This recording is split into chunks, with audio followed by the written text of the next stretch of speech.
Hello, welcome. So as you guys know, we have an exam in pathology next Tuesday on chapters 1 and 2. So this video, I'm going to do one of my favorite things to do, and that is the vocabulary. You guys know me by now. You know I do little silly sayings and phrases to remember these things. So we are going to do chapter 2, vocabulary. I went through some of these, but not all of them, so we're just going to kind of wing it. So if you have any study materials or anything that you want to get out to follow along, go for it. But we're going to get started, okay? So I know the last exam, it was a little discouraging because we learned all these awesome vocabulary words and we didn't get to utilize them all.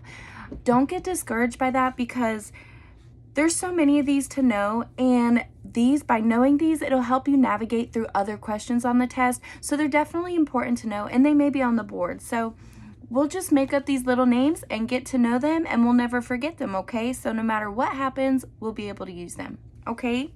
So chapter 2, vocabulary, in the front of the chapter.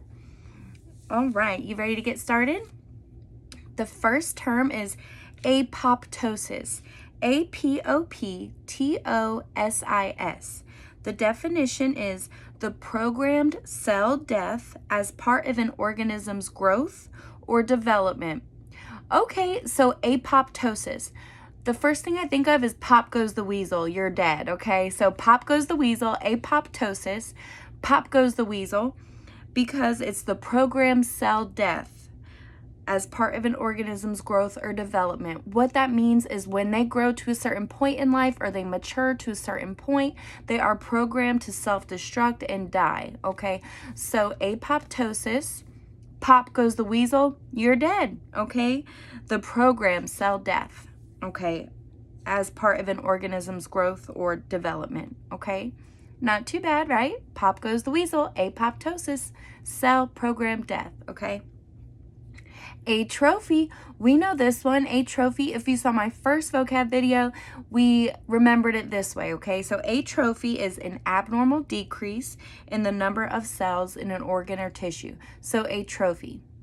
I'm not giving them a trophy. There was a decrease in the number of cells in that organ or tissue. Now, I do want to, before we go further, remind you this chapter is about inflammation and repair. So a lot of these definitions are going to be in reference to inflammation and repair, which has a lot to do with white blood cells as well, okay? So just keep that in mind going forward. The next one is biochemical mediators. Okay, biochemical mediators, and the definition is chemicals in the body that activate responses. So biochemical, if we break that down, that sounds like biochemical, chemicals in the body. And it's right there in the definition, so chemicals in the body, okay, and mediators, so that activate responses. For some reason, I just think of politics. I don't know why. The first few of these, I'm not even a big politics person, but for some reason, these are just striking me as politics. So biochemical mediators. A mediator, you know, they're in charge of the campaign. They're going to tell you what you need to do. They activate responses, okay? Activists, politics, I don't know. So these biochemical mediators, they activate the responses. Chemicals in the body that activate responses are your biochemical mediators, okay? And this will make more sense in some of these other definitions too. Just think politics. I don't know why, but it's helping me, okay? So biochemical mediators, they're chemicals in the body that activate responses. Activists, they're going to tell you what to do for this campaign. You're going to do what they tell you to do, okay? In reference to inflammation and repair, okay? Moving on. Central. Okay, so my first video, central. Whenever I can't think of anything, I just look at my arm. I don't know why, but I do. So for central, the definition is in the context of oral lesions, central indicates that the lesion is within the bone, okay? So I just look at my arm because I'm like, central, how am I going to remember it's in the bone? Central, look at my arm.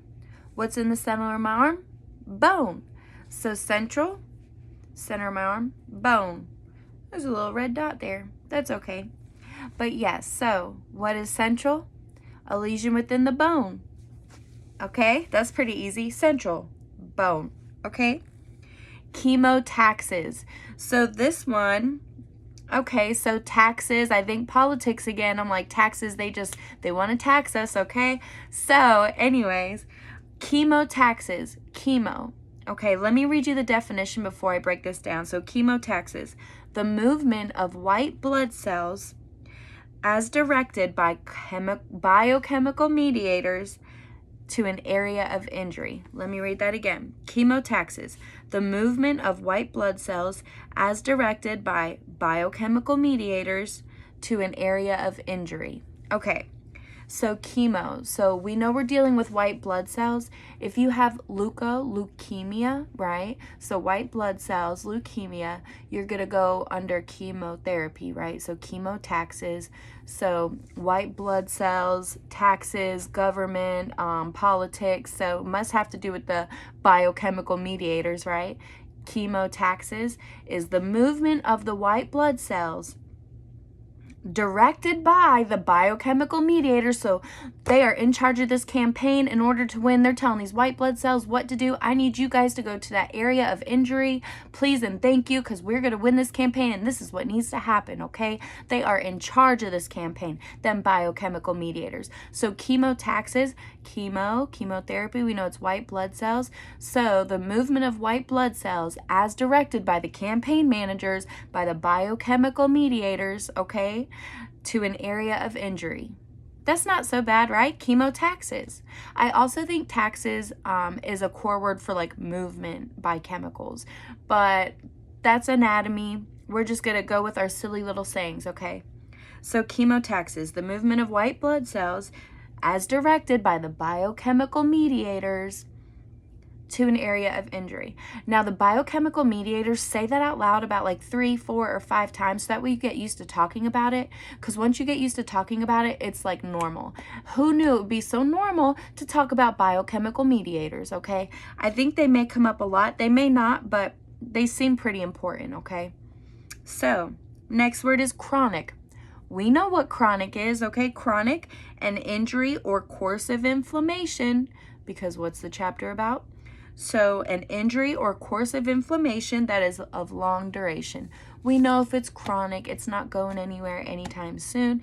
It is injury or inflammation of a long duration. Chronic. The next one, C-reactive protein, okay? The definition says a nonspecific protein. C-reactive protein, C, it starts with a C. That sounds pretty specific, doesn't it? But hear me out. You ready? I actually looked at this one and I've got something for it. So C-reactive protein is a nonspecific protein produced in the liver that becomes elevated during during episodes of acute inflammation or infection. I'll read it again. It sounds really crazy, but we can remember this. You ready? C-reactive protein, a nonspecific protein produced in the liver that becomes elevated during episodes of acute inflammation or infection. So how I remember this one is C-reactive, okay? Okay, so C, I think of consumption of alcohol. Okay, there's a few C's there. So C-reactive, and I'll tell you why. Consumption of alcohol, right? Nonspecific protein produced in the liver. So it doesn't matter what kind of alcohol you're abusing, it's going to damage your liver, right? So C-reactive protein is a nonspecific protein produced in the liver, okay? Consumption of alcohol, it doesn't matter what alcohol you drink, you're going to hurt your liver, okay? So produced in the liver becomes elevated. So these C-reactive proteins are what's becoming elevated during episodes of acute inflammation or infection. So think if you're hurting yourself, inflammation, infection, right? So if you're hurting yourself by consuming alcohol, non-specific alcohol, produced in the liver, those C-reactive proteins become elevated during the episodes of the acute inflammation or infection. Did that make sense? So C-reactive protein, a nonspecific protein produced in the liver that becomes elevated during episodes of acute inflammation or infection. Remember, this chapter is all about inflammation and repair. So a lot of these are going to have to do with that. So C-reactive protein, consumption of alcohol. It doesn't matter. It's non-specific. It's going to hurt your liver, and those little C-reactive proteins are going to elevate in acute inflammation or infection. Okay, not too bad, right? Okay, moving on. Crenation. Crenation, I thought was something totally different. So maybe I'm thinking of cremation, but crenation with an N. Crenation, okay? They are indentations or grooves as seen on the side of the tongue caused by irritation from adjacent teeth. Okay, so crenation. How I remembered it, I went back to politics, right? Crenation. So I'm thinking one nation. If we're all working together, we're going to make an indentation or groove. You know, if we groove together, we're going to make an indentation, make this world a better place. You know, if we work together, and we can groove it out and tell the truth, speak the truth. I don't know why I was talking about speaking the truth. I think that had to come with something else. But crenation, if we're, because of the tongue, if we speak the truth, tell each other the truth, tell each other how we truly feel, we could work together, we'll make an indentation, we'll groove together in this crenation nation, you know, indentation or grooves on the side of the tongue, because we're talking to each other, communicating, speaking our truths, you know. So crenation, indentations or grooves as seen on the side of the tongue caused by irritation from adjacent teeth. Well, that pretty much makes sense. We're dental hygiene students. We understand why the side of the tongue will get irritated by adjacent teeth. So crenation, one nation, we're going to make an indentation or groove, side of the tongue, okay? Got it.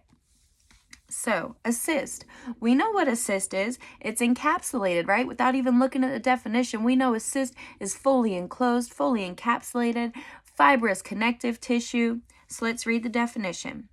An abnormal sac or cavity lined by epithelium and surrounded by fibrous connective tissue. We know this.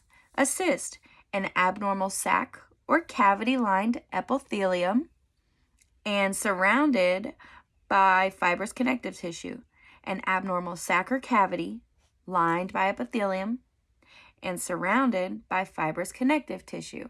It's a cyst. We know what that is. Demastication. So not mastication, but demastication. So we know mastication is food, right? Chewing food. So let's see what demastication is. When tooth wear is increased by chewing an abrasive substance. So mastication, yeah, we want to chew our food. That's helping us fill our tummy. Demastication, we're hurting our teeth because we're chewing on things we're not supposed to be chewing on. So pencils, ice, hard cookies, you know. So demastication, we don't want to chew on those abrasive substances. So demastication, we're hurting our teeth. It's increasing wear due to chewing abrasive substances. Demastication, things we don't want to chew on, is demastication, okay? All right, we actually missed one here. Cytolysis, okay? So just rewinding cytolysis. Okay, well, we know cyto stands for cell. Lysis is like destruction of the cell, self-implosion or something. I don't know, something like that. Cytolysis, the dissolution or destruction of a cell. That makes sense. Cytolysis, the dissolution or destruction of a cell. So cell destruction, okay?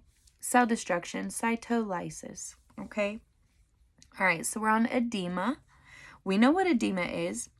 An excess level of plasma or exudate in the interstitial space that results in tissue swelling. So edema is swelling, okay, and breaking it down, basically it's just the plasma or exudate, pus, in the interstitial spaces. So interstitial spaces are just all of those spaces in between your blood vessels, like all the extra space in between blood vessels, lymph vessels, nerves, like, and all your, like, all that, like, extra space. You know, there's got to be extra space in the connective tissue and stuff where those aren't occupying, you know, so that's interstitial space.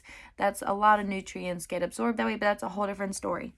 So edema is an excess level of plasma or exudate, pus, in that interstitial space, and that's what creates the swelling, okay? I haven't gone past any of these, so we're going to wing it, okay? So, emigration. Okay, this sounds cool.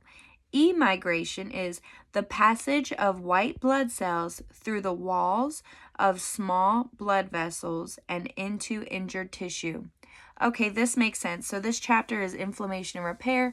We know a lot of these cells we'll be talking about are going to be white blood cells. So emigration, it's basically migration. But if you think of E in front of migration, it's like, it makes it bad. It makes it like not normal, you know, like migration. We're used to birds migrating and stuff, migration. So emigration, or like emigration. Well, if this chapter is about inflammation, what's going to be migrating? Probably the white blood cells, right? And they're going to be migrating to a bad area, right? So emigration, bad area.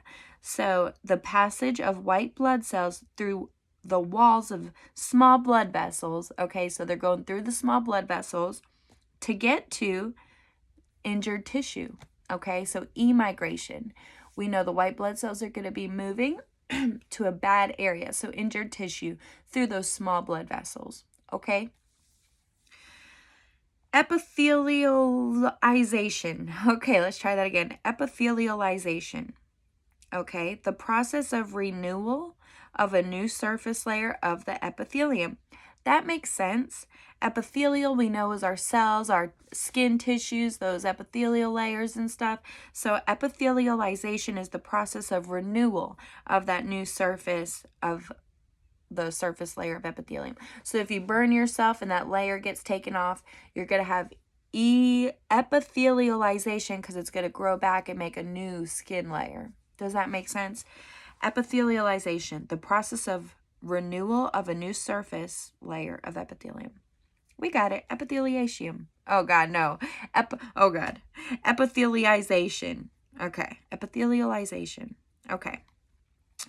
Erythema. We know what erythema is. It is the redness of the skin or mucosa. Erythema. Exudate. We know what exudate is. It's pus, but let's see the definition. A body fluid with a high protein content. So we know what's in pus, right? So it's got white blood cells. It's got all kinds of good little nutrients in there and stuff. Maybe not like good nutrients, but it's got stuff in there.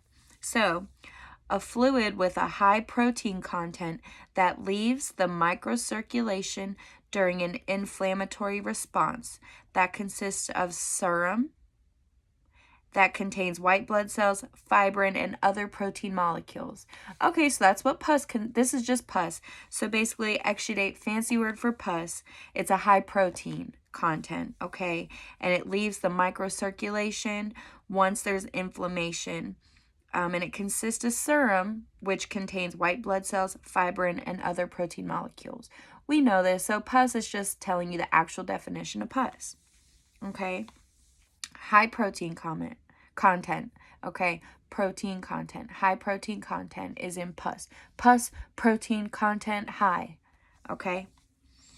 Fever. We know what a fever is. An elevation of body temperature greater to the normal level of 98.6 degrees Fahrenheit. 98.6 degrees Fahrenheit, normal. In Celsius, that is 37 degrees Celsius, okay? Fever. Greater than 37% Celsius or 98.6, okay, degrees Fahrenheit. Fibroblasts. We know fibroblasts make fiber, okay, so let's see what this says. Fibroblast. The cells that form fibers as well as intercellular substance. So like extra juice, okay? So fibroblasts, they're going to make some fibers. Blast, right? Building. So fiber building, okay? Fibroblasts, cells that form fibers as well as intercellular substance, like extra goo, extra fluid, okay? Fibroplasia, the formation of fibrous tissue as usually occurs in healing. Fibroplasia. So plasia, it's trying to place the fiber, okay? So the formation of fibrous connective tissue. Oops, wrong one. Don't look at that. Okay, so fibroplasia, the formation of fibrous tissue as usually occurs in healing. So fibroplasia, it is placing fiber over the bad areas. It is forming fibrous tissue that occurs in healing. Okay, fibroplasia, they want to place that fiber to fix the area. Fibroplasia forms fiber, places fiber on areas of healing, okay, to fix it. There's a lot of F's there. Okay, fibroplasia, the formation of fibrous tissue as usually occurs in healing. Fibroplasia, placing fiber over to fix it. Okay. Fibrosis, goodness gracious, fibrosis. Okay, the formation of excess fibrous connective tissue in an organ or tissue. So, fibrosis, osis, there's a lot of extra of this stuff. Got it? Fibrosis. Osis. There is a formation of fibrous tissue, and there is a lot of it in the organ or tissue. Okay? Fibrosis. Osis. There is a formation of excess fibrous connective tissue in the organ or tissue. Got it? Fibrosis. Oh, sis. Got it? There's extra. Okay. Fistula. We know what a fistula. I know what a fistula is. I hope you do, but if not, here it is. So fistula, an abnormal passage that leads from an abscess to an outside body surface. Okay, so if you have a big boil on your face because of a tooth infection, that's a fistula. So fistula. It's basically fishing out the pus to the outer surface of the body. Fistula, okay? An abnormal passage that leads from the abscess to an outside source of the body, to an outside body surface, okay? Fistula, we're fishing out that exudate, that infection from the abscess. So we're fishing out that abscess to an outer body surface, okay? Fistula. Granulation tissue. The initial connective tissue formed in healing. Granulation. We might as well just get used to this word because I feel like it's going to be everywhere. Granulation. So, granulation. Okay, granulation. The initial connective tissue formed in healing. Post Malone. Congratulations. Granulation. Okay. So, it's going to be that initial tissue formed in healing. So we're starting the healing progress, right? Congratulations, this granulation tissue, okay? I don't know why. Post Malone, right there, granulation. Instead of congratulations, it's granulation. You're getting some new tissue because you're starting to heal, okay? Granulation tissue, initial connective tissue, okay, formed in healing. Granuloma, it's an oma, so we know it's going to be like a tumor. So granuloma, a tumor-like mass of inflammatory tissue consisting of a central collection of macrophages, often including multinucleated giant cells surrounded by lymphocytes. Well, that was a lot of cells, right? Granuloma. So I'm probably going to make a video for chapter 2 as well, explaining these different white blood cells. I think it might be in chapter 3, I'm not sure, but going forward I will be making a video that kind of explains these different white cells, what they do and stuff like that. So basically all these cells mentioned are gonna be involved in white blood cells and infection and helping us. So a granuloma is a tumor-like mass of inflammatory tissue, okay? So just know that. Granuloma is a tumor-like mass because it's oma, right? And granuloma, inflammatory tissue. Anytime you hear granulation, granuloma, it's brand new, okay? So we want new stuff because of that inflammation. There's something going on. So granuloma, okay, it's a tumor-like mass because of inflammation. We need something to help us fix that. So granuloma, we need some brand new stuff going on because we have inflammation. So granuloma, a tumor-like mass of inflammatory tissue. And it just consists of a central collection of these cells, of white blood cells, certain ones, macrophages, multinucleated giants surrounded by lymphocytes. I don't know if we'll have to know that, but MML, granuloma, MML, macrophages, multinucleated, and lymphocytes. And these are giant cells. I believe they're going to be mast cells, but I don't know that yet, okay? So granuloma, a tumor-like mass of inflammatory tissue. And it's just consisting of some white blood cells. MML, if you can remember MML with granuloma, MML, macrophages, lymphocytes, and multinucleated big giant cells, okay? That multinucleated might stand for mast cells, so M is going to work, okay? But they're multinucleated giant cells. Okay, hyperemia. Emia has to do with blood, doesn't it? And we're talking about hyper, so there's going to be a lot of it, right? So hyperemia, an excess of blood within blood vessels in part of the body. Hyperemia. We know it's blood, and we know there's a lot of it because it's hyper, okay? So hyperemia, an excess of blood within blood vessels or in part of the body. Okay, hyperplasia. We know what hyperplasia is, right? So, hyperplasia, an enlargement of tissue or organ resulting from the increased number of cells. The result of increased cell division. Okay, so hyperplasia. There's going to be a lot of them. They want to get into place, right? There's going to be a lot of them. They're going to keep dividing and dividing until there's multiple of them. They're hyper. They want more. So it's an increase in the number of cells. They're dividing. So it's every time one cell divides, it's 2. 2 cells divides, it's 4. 4 cells divides, it's 8, right? So think about it. So hyperplasia, they want their own place. They are hyper. There are a lot of them. So they're going to keep forming, dividing, and if you're dividing cells, you're increasing the number of cells, right? So it makes the tissue enlarged because, I mean, they're growing. Your tissue's going to be enlarged. Okay, that's hyperplasia. Hypertrophy. So let's see what this is. So hypertrophy, I'm thinking it's going to be the size of the cells because, let's see. Yes, it is, because a trophy, what size do you want your trophy to be? Do you want a small trophy? No. Do you want a big trophy? Yeah, most likely. We're human, okay?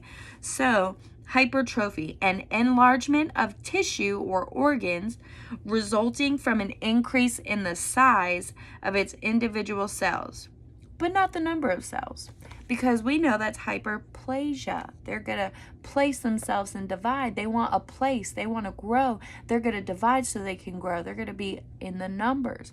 So hypertrophy is the size of the cells. So the space is still going to enlarge because the cells are growing, but they're not dividing and multiplying, okay? They're not growing an increase in the number of cells.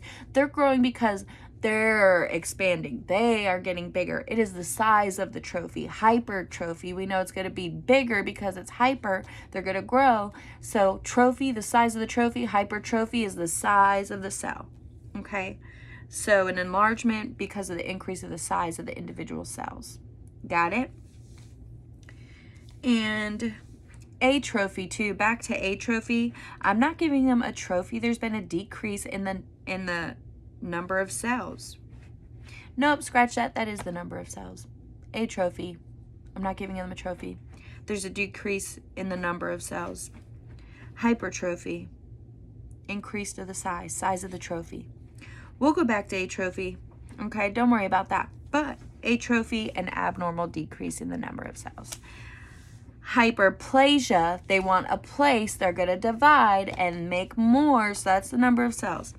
Hypertrophy, we want a big trophy, so that's the size of the trophy. That's the size of the cells. Okay, so don't get that stuff confused. Okay, inflammation. A nonspecific response to injury that involves the microcirculation of its blood cells. That makes sense. We know what inflammation is. So what is it really? It's just a nonspecific response. You're going to swell up. You're going to have inflammation if there's any kind of injury. So it's just a nonspecific response to an injury, right? That involves the microcirculation and its blood cells. So we know blood cells, white blood cells white blood cells especially are going to go to that area of inflammation. That's their response, but we'll get deeper into that with another video.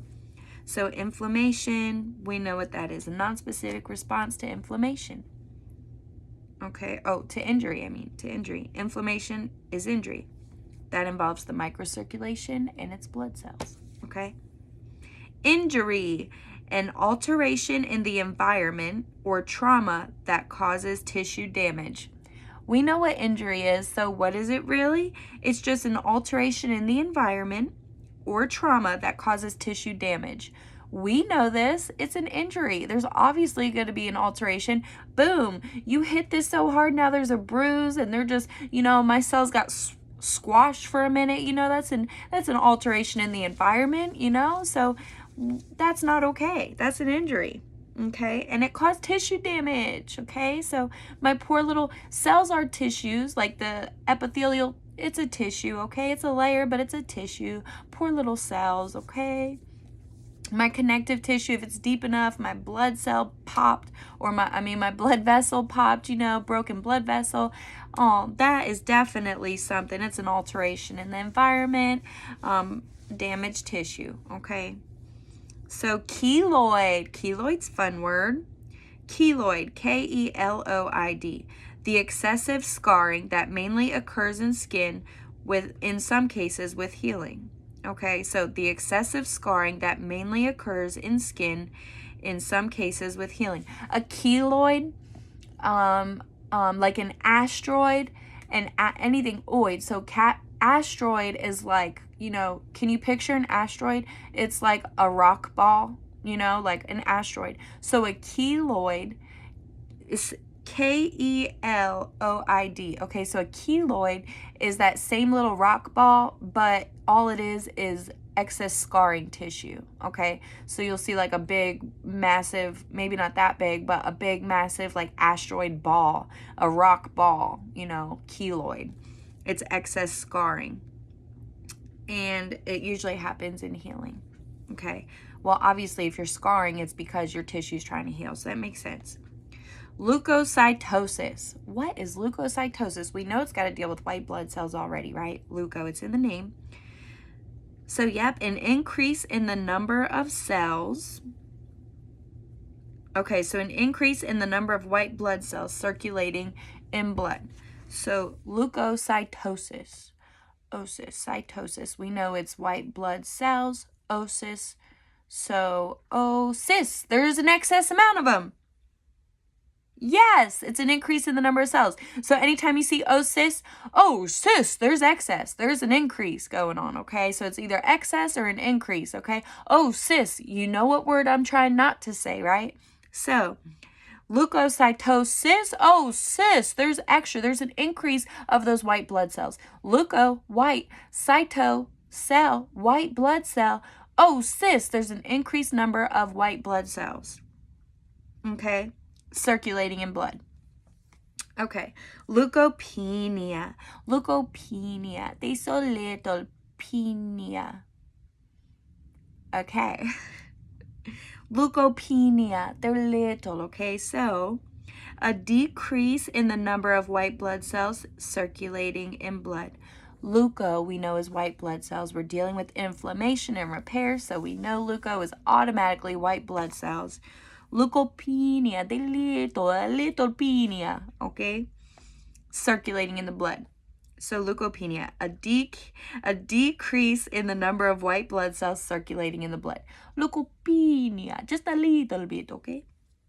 Local, so many ways to explain local, but this is inflammation repair. So let's see. Local, a disease process that is confined to a limited location in the body that is not general or systemic. Local, it's a small little spot. It's local. It's confined. We know this, okay? It's local, okay? So, my doggies. That's my little whistle for my doggies. Okay. Lymphadenopathy. Big word. It's okay. Lymphadenopathy. The abnormal enlargement of a lymph node or nodes. Anytime you see pathy, like path, I don't know if that was gonna work. How do I explain that? So it's basically abnormal. Pathy, abnormal. Okay, pathy, abnormal. Okay, that's what I think of. Lymphadenopathy. So pathologic. So pathology, is obviously something that's there that's not supposed to be there. We're going to check that out. So it's abnormal, pathy, right? So lymph. So it is an abnormal enlargement of a lymph node or nodes, okay? So lymphadenopathy. How can we remember that, though? Pathy, we know it's abnormal, but how is it abnormal? We know it's of the lymph nodes or nodes, but how can we remember that it's enlarged? Lymphadeno. I want some big, spicy meatball, okay? Lymphadeno. Give me an enlarged meatball, okay? That's my heritage. We love our spicy meatballs. Okay, so the abnormal enlargement of a lymph node or nodes, lymphadenopathy. We know it's not supposed to be there. We know it's abnormal, and it's lymphadeno. We want an enlarged, spicy meatball, okay? So lymphadeno, the enlargement of a lymph node, abnormal enlargement of a lymph node, lymphadenopathy, okay? Sometimes I like to break big words up too, so throw a little accent in there and it helps you remember. Lymphadenopathy, spice a meatball, a big one, enlarged. Okay, Mario, Luigi. Okay, macrophage. Okay, macrophage. We know what this is, kind of. Okay, let's see what the definition is. The second type of white blood cell to arrive at a site of injury that was originally a monocyte. Monocyte, before I get further, monocyte. So think mono, one cell. It was first a one little cell, okay? First it was a one cell. And then macro, it got big, okay? So, macrophage. The second type, it is a type of white blood cell. Macrophage, white blood cell. Macrophage. Okay, the second type of white blood cell to arrive at a site of injury that was originally a monocyte. So we know if it's big, macrocyte, we know it used to be small, just one, mono, okay?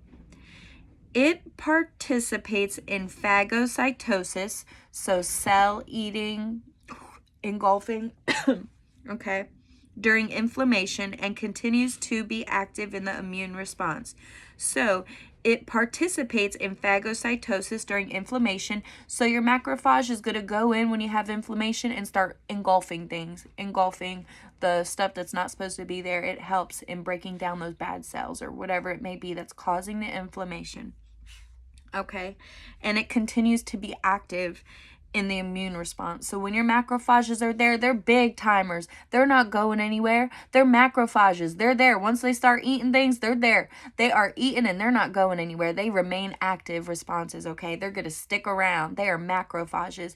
And they used to be a little monocyte, just a little one cell, right? And what kind of blood cell is it? It's a white blood cell. And it's the second to arrive. I believe I know who the first is. Yep, so the neutrophil is the first to arrive. We'll get there. But neutralize the situation, a neutrophil. Okay, it neutralizes the situation. When something's going on, your first cell that's going to arrive to that site of injury is your neutrophil. Okay, it's neutralizing the situation. Okay. So your macrophage is your second to arrive, okay? So you've got your neutralizing the situation, and then you've got Big Daddy coming in, your macrophage, and he's coming in to eat everything up, and he's not going anywhere. He used to be small, but you called him to the fight, so he is here, and he is in it to win it, okay? So macrophage, the second type of white blood cell to arrive to an injury that was originally a monocyte, okay? But you called upon him to this fight, so he got big. Okay, and he participates in the phagocytosis. He's there to eat some stuff, and he continues to be active. All right, let's move on. See, not too bad. Margination, margination,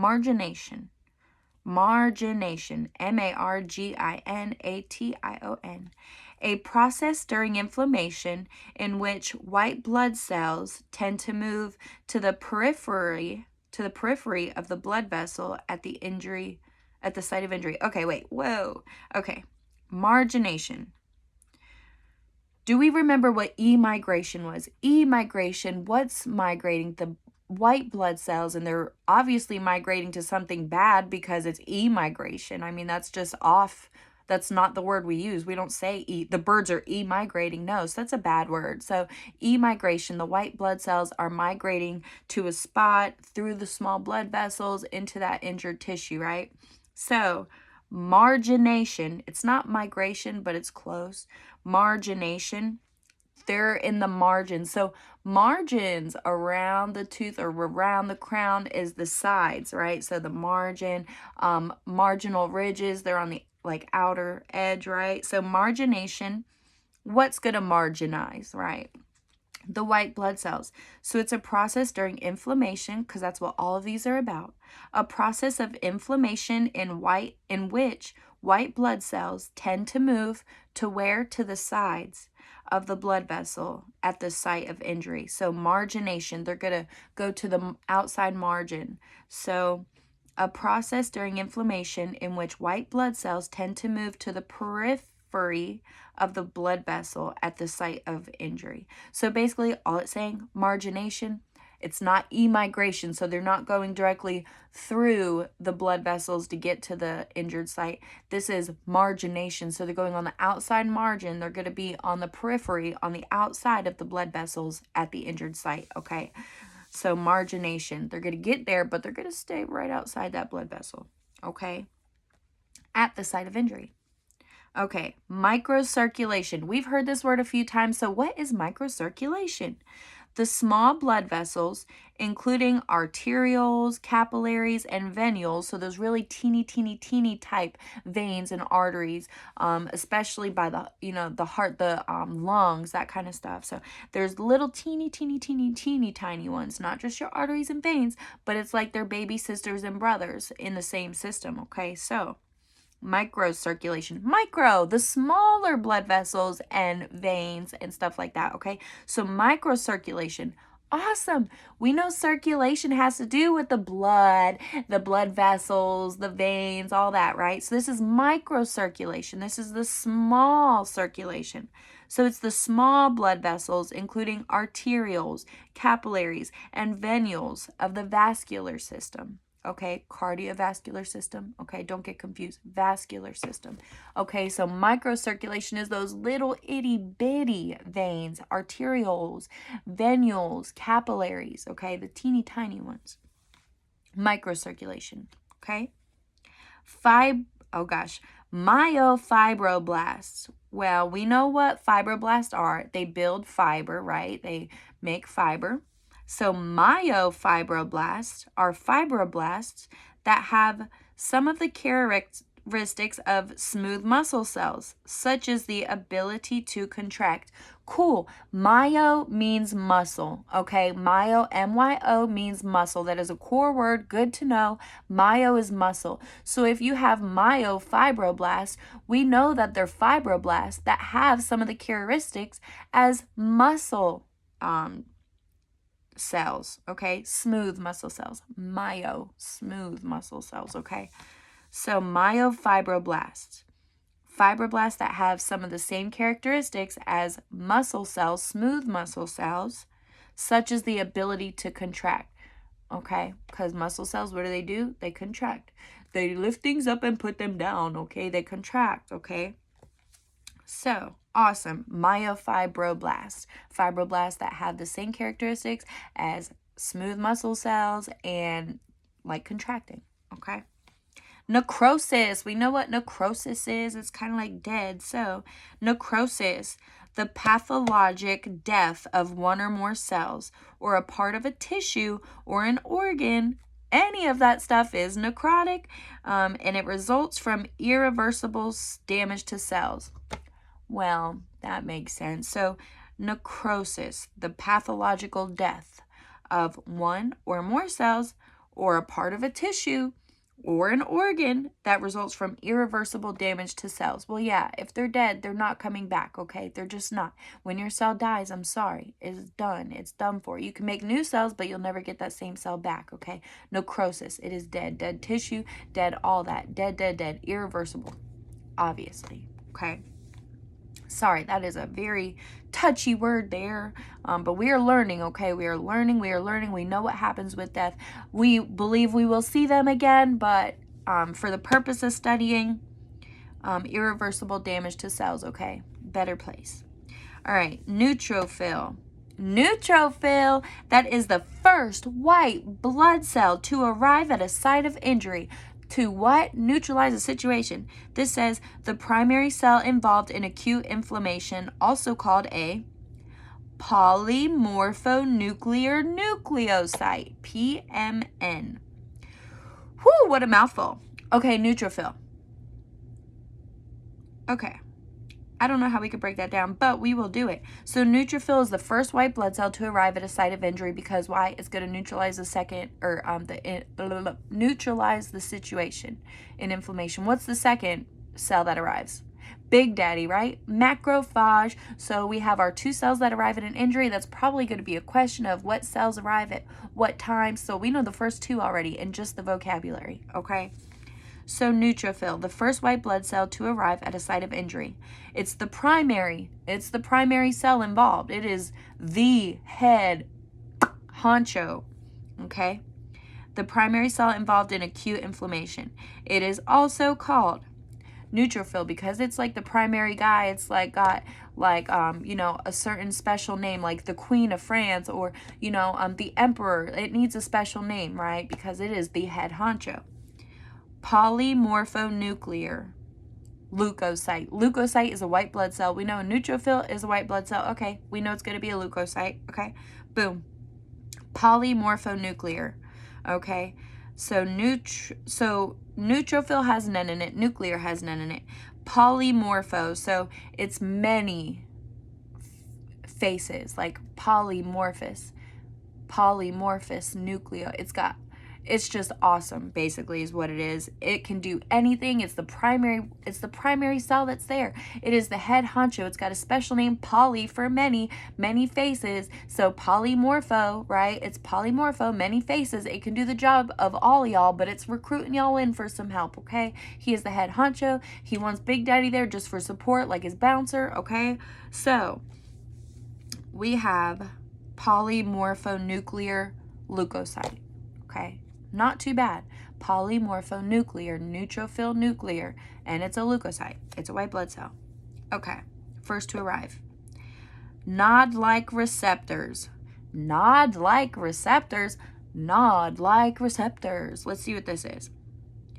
Intracellular sensors of pathogen-associated molecular patterns of molecules that enter the cell via phagocytosis or pores, and danger-associated molecule patterns that are associated with cell stress. Okay, well that was a lot. We're going to break this down because I think we could get through this. Nod-like receptors, aka NLRs. Okay, if you see NLR, it's nod-like receptor. Okay, nod-like is one word. NODLIKE, receptors. Okay. Intracellular, so inside cell sensors, okay? So these are inside of the cell, and they're sensors of pathogen-associated molecular patterns of molecules. Okay, that's a lot. Pathogen-associated molecular patterns of molecules. So they're sensors inside of a cell that are like pathogens, okay? They're associated with pathogens, patterns of pathogens of their molecules, okay, that enter the cell via phagocytosis or pores, and danger-associated molecule patterns that are associated with cell stress. Okay, that's a lot to remember. So, nod-like receptors, it's going to be within us, stress, okay? So, it's associated with cell stress. So nod-like receptors, okay? Nod-like, we know stress is from within.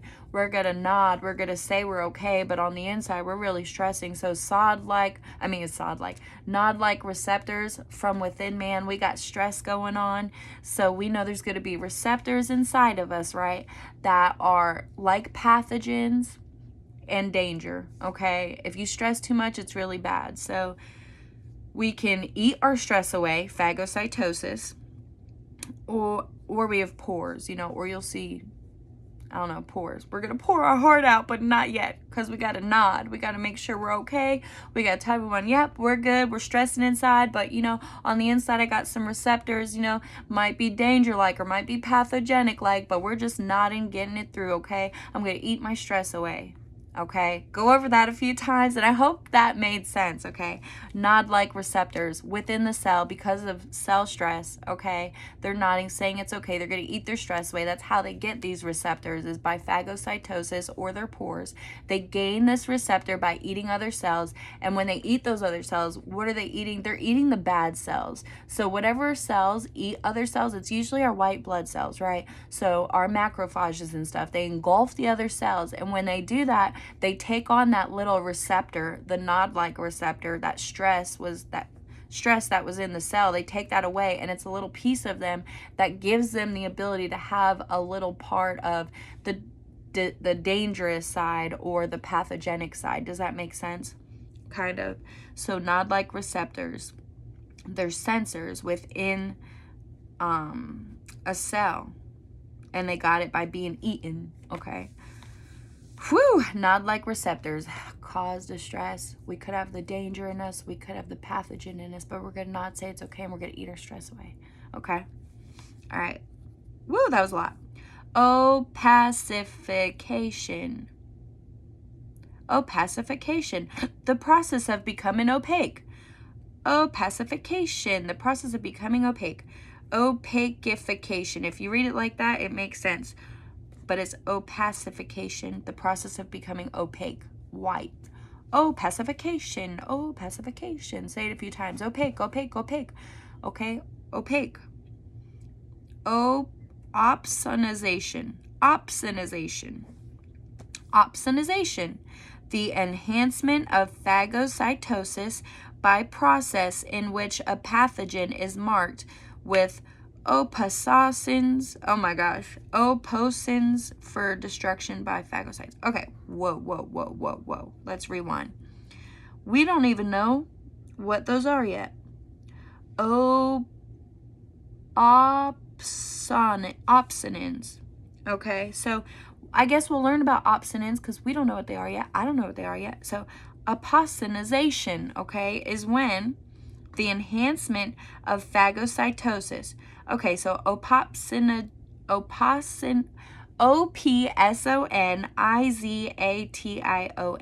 So we know zation, we know something's going on. Zation, you know, it's trying to do something.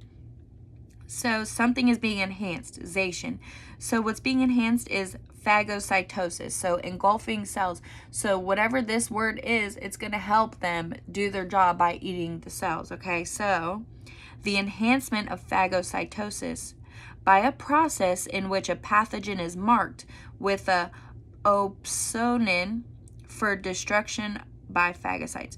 So basically, whatever that opsonin word is, it's like a little red flag. So your bad cell gets marked with this opsonin, whatever that is, that red flag, it gets marked with the red flag, and then those cells know, I'm going to be enhanced with my phagocytosis because you have that red flag, and I'm going to come for you. I am now opsonization. I am opsonizing. I am coming to get you. I'm coming to get you. You are marked with that opanosin word. You're marked. I'm coming to get you. Opsonization is when the enhancement of phagocytosis happens because you're marked. Okay? I'm going to eat you because you're marked. It makes it easier for me. You're enhancing my ability to come get you. I don't have to look for you. I'm coming for you. Opsonization. Okay? Osteoblast. A cell that forms bone. We know that. Osteoblast, a cell that forms bone. We're almost done. Let's see. We're almost done. Okay, we're going to keep going. So we were at osteoblast, now into the P's. Parulus, P-A-R-U-L-I-S, parulus. A collection of granulation tissue and abscess material on the gingiva, which originates from a chronically inflamed tooth and spreads via a villus tract. Also known as a gum boil. Okay, that makes much more. Why couldn't you just say gum boil from the beginning? So, Parulus is a gum boil, okay? When you got a big old gum boil, it's a parulus, okay? P-A-R-U-L-I-S, parulus. Like, what the par is that? Okay, horrible, right? Bad. Parulus. Parulus is the collection of granulation tissue, because remember, that's the first healing tissue, the initial tissue trying to heal it. So it's a collection of granulation tissue and that abscess material, okay, on the gingiva. And it originates from a chronically inflamed tooth. Well, we know if you have a bad infection, you're going to get an abscess, right? So that makes sense, and it spreads through the fistula tract. So it's granulation tissue and the abscessed material that form and create that gum boil. So that is parulus. What the parulus. That is part granulation tissue and part pus. Parulus. Okay, that is a gum boil. Okay? So, pavementing. Pavementing. Okay, pavementing. The adherence of white blood cells to a blood vessel wall during inflammation. Pavementing. So, pavementing. We are, putting down some cement, concrete, pavementing. So the white blood cells are going to adhere to the blood vessel wall during inflammation. So I'm sure we'll get deeper into this with the other videos and the PowerPoint and everything, and it shows you how they kind of build up to clog that like broken blood vessel. So pavementing is them just pavementing a road down on that blood vessel so they can stop the bleeding, okay, from it bleeding out. So pavementing. White blood cells are going to adhere to the blood vessel during inflammation, okay, to keep it from bleeding out. Pavementing. They're going to stick to the blood vessel, okay. Peritmolysis. Peritmolysis. Peritmolysis is dental erosion caused by gastric acid. Well, I thought that was just erosion, but nope, it's got a name. Dental erosion caused by gastric acid is perimylosis. Around my lysis. Around my lysis. Peritmolysis. Dental erosion caused by gastric acid. Peritmolysis. If you say it like that, you'll know you're holding your stomach. You're like, peritmolysis. Peritmolysis. Oh man, I'm going to throw up. Stomach acid. Stomach erosion. Dental erosion from stomach acid. Gastric acid. Peritmolysis. Around here, it's going to come out. Okay, peritmolysis. Hold your stomach. Every time you see that word, say it 3 times. You will not forget it. Peritmolysis. Around my lysis. Around my spleen, my liver. Oh my gosh. Peritmolysis. I'm going to throw up. Dental erosion, okay, from gastric acid. Peritmolysis. Okay. Around my stomach. Peritmolysis. It's coming up. Okay. So we have peripheral. We know what peripheral is. In the context of oral lesions, a term that indicates that the lesion is within the gingival tissue or alveolar mucosa and outside of the bone. So peripheral means it's not central, it's not in the bone, but it's around the bone. So it could be in the alveolar mucosa or in the gingiva. It's peripheral. It's not in the bone. It hasn't metastasized into anything crazy. It's peripheral. It's just in the gingival tissue or the alveolar mucosa. Phagocytosis, the ingestion and digestion of particulate material by cells. Phagocytosis, they're going to ingest and then digest. They're going to poop them out, okay? Ingest, so eat them and expel them through the bum. Okay. So ingestion, digestion of material that shouldn't be there by cells, okay? So we have purulent exudate, an exudate containing or forming pus. We know that. Purulent exudate, pus exudate. Pyrogens, the fever-inducing substances produced from either white blood cells or pathogenic microorganisms. Pyrogens. There is a pyrogen granuloma, but we'll get to that. So that's not in the vocabulary, so that'll be a different video. Okay, pyrogens. So think red. Pyromaniac. So red, fever, hot, red. So pyrogens, fever. Okay, fever. So pyrogens, the fever-inducing substances produced from either white blood cells. We're dealing with white blood cells, so pyrogens, they're going to cause a fever. So white blood cells, what they're doing is they're trying to help you. So by inducing that fever, it's helping you fight the body off. I know you've heard that before, or fight the infection off. So pyrogens, red, fever, white blood cells are going to cause our fever to help fight, or pathogenic microorganisms. So sometimes that pathogenic microorganism is what's going to cause your fever, and then your white blood cells come in to help fight that, you know. So it's either going to be one of two ways. Pyrogens, we know it's red, fire, fever, hot, fever. It's going to be from our white blood cells trying to help us, or from the pathogens that are not trying to help us. Okay, pyrogens. Radicular, pertaining to the root of a tooth. Radicular, root of a tooth. Not the apex. Radicular, root of a tooth. Regeneration, the process by which injured tissue is replaced with tissue identical to that present before the injury. Regeneration, it's going to regenerate. So you're going to have really nice tissue. It's going to burn off. And it's going to come back right the same exact way it was before. Regeneration. Identical. Okay. Repair, the restoration of damaged or diseased tissue by cellular change and growth. Wow, repair, it's restoration of damaged or diseased tissue by the cellular change and growth. We know that. Repair, the restoration of damaged tissue, okay, by cellular change and growth. It's going to repair itself. Inflammation and repair, okay. Serous exudate, an exudate that has a watery consistency that resembles serum. Serous is serum, so serum exudate is going to be a fluidy serum. Okay, watery. Okay, specialized pro-resolving lipid mediators. Oh, Lord G, help us. Okay, specialized pro-resolving lipid mediators. Lipid is fat, so let's see. These endogenous, from the inside, autocoids, not keloids, autocoids, okay, are cell signaling biologic factors that are similar to hormones and serve to actively promote resolution of inflammation. Okay, we could do this. So they're specialized. So in the name, they're specialized, pro-resolving, they want to resolve something. Lipid mediators. Mediators meaning they help mediate active responses, right? Mediation, mediators.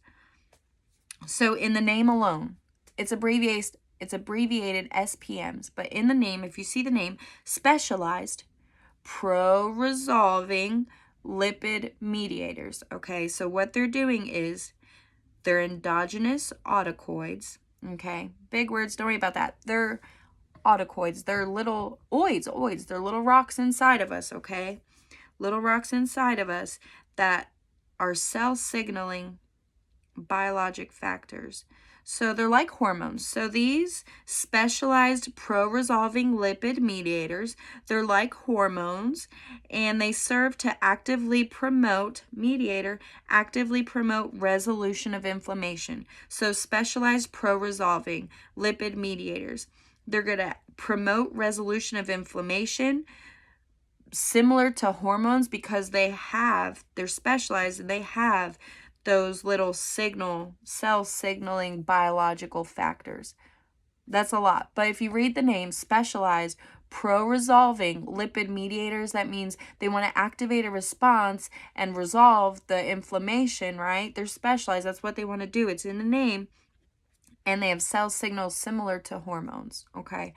That's the gist of that.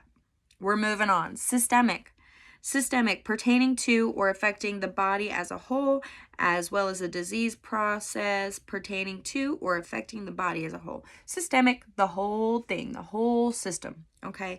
Tail sign, T-A-I-L, sign. Involvement of the sublingual space or floor of the mouth area by plunging ranula as seen on a three-dimensional imaging studies. Tail sign, that's a tail sign, let's see.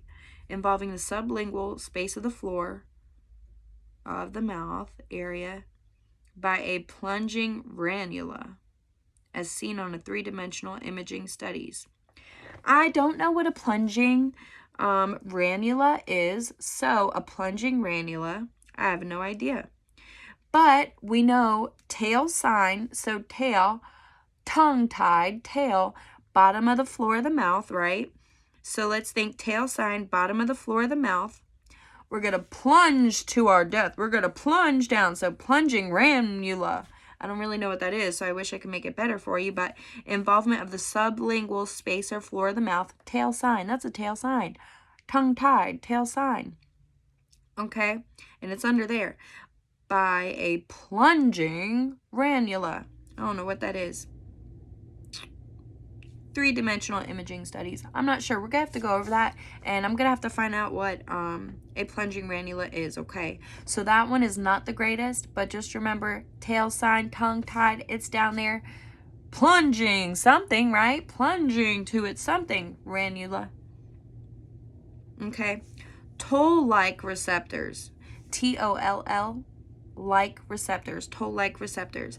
The receptors usually expressed on cells such as macrophages and dendritic cells that recognize structurally conserved molecules derived from microbes. What in the actual toll-like receptors? The receptors, we know the receptors, usually expressed on cells. Toll-like receptors. So they have these receptors, and they're like tolls. You got to put a quarter in, right? So the receptors, we'll just think of toll-like receptors. We know the receptors like tolls. So the coins represent the receptors, toll-like receptors on their outside. Toll-like receptors, coins, they're expressed in cells such as macrophages and dendritic cells that recognize structurally conserved molecules. So if you put a coin in, you're not in trouble, right? So you're conserved, you're not in trouble, you're not making a scene or anything. So toll-like receptors, they will know if you're bad or good. So if you're conserved, you put your coin in, it's a toll-like receptor, you put your coin in, you're good, you're reserved, you don't have anything to worry about. You're conserved. I mean, you're conserved, you know, you're not causing a scene or anything. Toll-like receptors, put your coin in, you're conserved, you're not getting in trouble, you're all good to go. Okay, toll-like receptors. Those are on macrophages, Big Daddy. So Big Daddy's going to eat you unless you put a coin in, right? So Big Daddy, we know what he does. He's there. He's not going anywhere. So you put a coin in, you're good. He knows you're conserved. You're good. You're not the threat. And dendritic cells. We'll get into dendritic cells too. Okay, we only have 4 more, y'all, and then we're done with the vocab. Okay, so transudate. Transudate, not exudate, transudate. The extravascular fluid component of blood that passes through the endothelial cell walls of the microcirculation. So so it's going to go through, it's going to transport itself through something else. Transudate, it passes through the endothelial cells of the microcirculation. So microcirculation, remember, was all those little teeny tiny things, and they're way down deep in there. So if you think transudate, it's not exudate. Exudate is out, pus out. It's like to the outside of the body. So transudate, we know it's going to transport itself somewhere, and it's going to transport itself endothelial cell wall. So inside, because it deals with the microcirculation, those little itty bitty things that are way down there. So transudate is extravascular fluid of blood that passes through the endothelial cell walls of the microcirculation. Transudate, just know is inside because it's going to transport itself across the endothelial cell walls, the inside cell walls, to get to those little itty bitty microcirculations. Traumatic injury, a disease process that results from injury that causes tissue damage. We know that. Traumatic injury, a disease process that results from injury that causes tissue damage. Next, Waldeyer ring. I said this one before in my other video. Waldeyer ring, I grab my throat, okay? I don't know why. Waldeyer ring, hold your throat. The ring of lymphatic tissue formed by the 2 palatine tonsils, the pharyngeal tonsil, and the lingual tonsil, and intervening lymphoid tissue. So I grabbed this area because your tonsils, everything right here is your Waldeyer ring. It's all of these tonsils and lymphoid tissue. We know tonsils and stuff, when you think of that, it's all for fighting off infection. Like our it's all lymph tissue. Our tonsils, lymph tissue. It helps fight off infection. So your Waldau ring is right here. It has all of your tonsils in there, your palatine, your pharyngeal. That's why I hold here, because your throat tonsils, right? So all that stuff. And lingual tonsil, all of your tonsils. It is all of your tonsils. And your lymphoid tissue. Your big, your big lymphoid tissues, all that intervening, like all that. So Waldau ring is all of your lymph. It's right here, okay? Waldau ring. Okay, last one, white blood cells. Woo! We know what white blood cells are. So the cells within the blood that and surrounding tissue that are involved in the inflammatory and immune responses, also called leukocytes. We're done. White blood cells, we know that they're within the blood. We know that they surround tissue involved with inflammatory and immune responses, because our white blood cells are what helps us fight off the infection and the inflammation. They're so important, and we'll get deeper into this, and they're also called leukocytes. So yes, we finished our vocab. That's not so bad. Go through it again, listen to it again, go over it again. But once you drill these in your head, the rest of the chapter is going to make so much sense. You're going to be like, oh, I know what that is. I know what a macrophage does. Like, that's Big Daddy. I know what he's going to do, and he's second in command, so I get that. It's going to make everything so much easier. So I hope this helps you guys. I'm going to get started on some other stuff, so I hope this helps. I know it helped me, and thank you guys for being here and studying with me. Bye.